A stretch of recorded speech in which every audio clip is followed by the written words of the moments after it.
The mornings, basically they're going to make or break your day. Now, I'm not saying you can't turn a day around if you have a real crappy morning, but when we're talking about systems and lifestyle and habits of a peri or postmenopausal woman, the mornings can be a make or break it for you. So I'm going to give you a couple of tips to help you with your health and weight loss goals.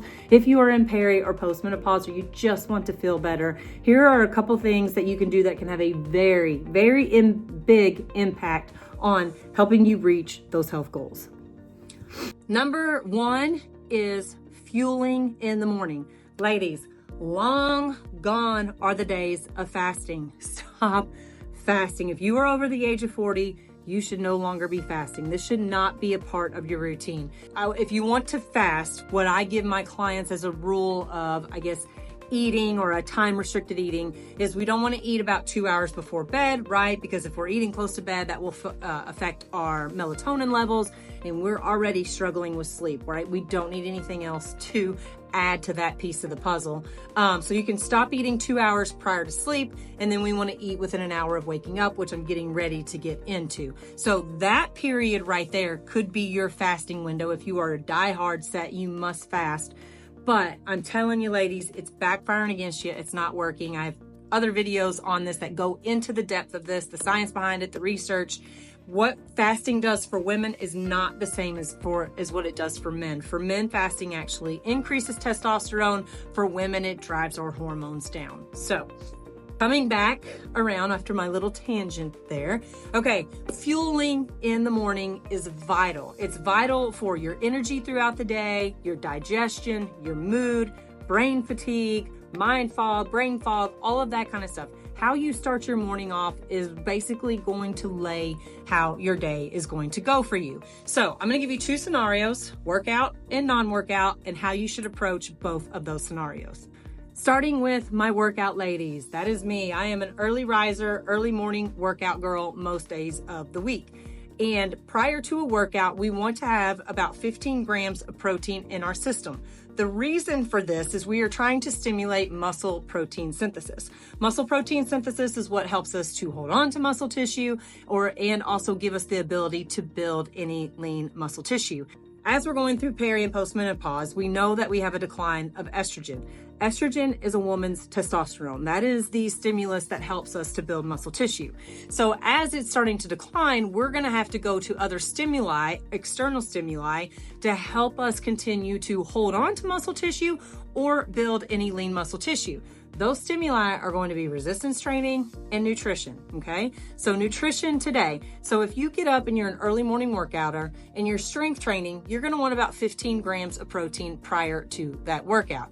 If you are doing some type of cardio, you're gonna want about 15 grams of protein and around 100 calories of a quick digesting carbohydrate, like a banana, prior to that workout to give you good energy, to stimulate muscle protein synthesis, to reduce hormonal imbalances, for lack of better wording, that we have coming out of the fasted state of sleep, and help you to perform better in your workouts, right? You want more energy in those workouts. The more energy you have, the more calories you can burn, the more muscle tissue you can build, right? It's a good thing. There is an option or an alternative for you if you are not a big eater or you're working out at 5 a.m. and it would mean that you'd have to get up at 4 a.m. to get this food in. You can do essential amino acids prior to the workout. I will put right here, this is my favorite one that I personally use. I'll also link in the description box below the link to these where you can get these. Just letting you know, they're a little bitter. They take a little bit of getting used to, or just a little bit of a pinch the nose and just swallow them to get them down, which is what I don't mind them now. I've been taking them for so long, but this is an alternative.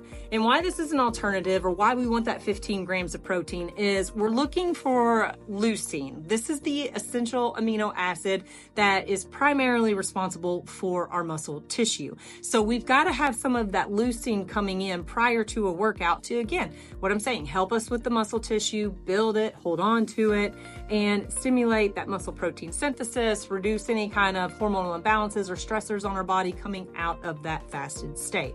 So you have an option. You can either do the 15 grams of protein. That could be a protein shake, which is great. It's quick digesting. You can drink it down and on your way to the gym to work out, or while you're getting your gym clothes on in the morning, you can get it down. If you still can't stomach that, try the essential amino acids to get in your system, but stop fasted workouts. I am telling you, start fueling your workouts and come back and tell me the difference that you have in energy in those workouts and the results that you're starting to see in the gym because you are fueling your workouts properly.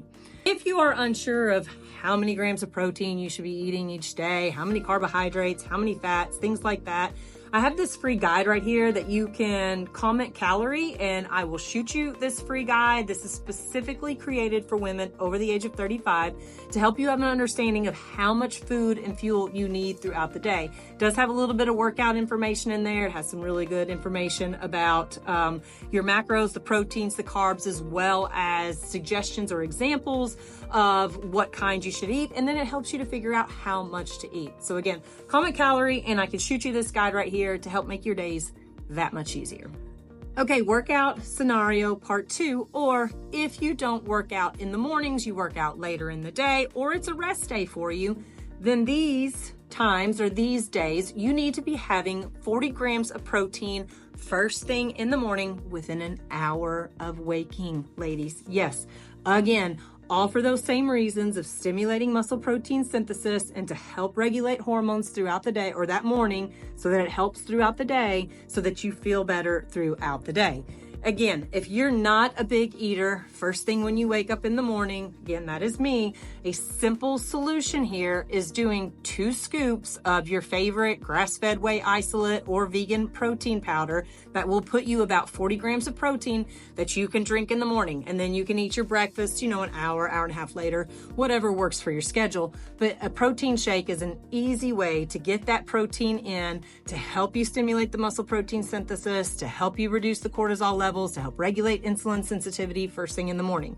Not to mention, study after study shows starting your day off with a high protein breakfast reduces cravings throughout the day, and it also reduces your overall food intake for the day. And this is great, right? Why? Especially for women over the age of 40. 1, we're fatigued. We're tired, our energy is low, we have a 2-3 p.m. crash, we have major cravings, we find that we're storing belly fat so easy, so hard to get it back off. Starting your day with a high protein breakfast is a great way to counter all of that. So don't believe me? Just try me. Prove me wrong. Do 40 grams of protein within an hour waking for 2 weeks and see if you don't feel better. See if you don't start seeing some composition changes by just fueling your body properly in the morning. My second tip for today is getting your eyes on sunshine as soon as you can in the morning. Getting your eyes outdoors, whether it's going for a walk, opening up the windows in the house, in the bathroom while you're getting ready, or you're eating your breakfast, or you step outside for a few minutes and take a couple deep breaths.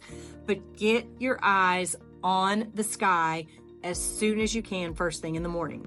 All right, we know that we are stressed individuals, right? Stressed women, we're taking care of everything, everyone, doing everything and everything, because if we don't, who else is gonna do it, right?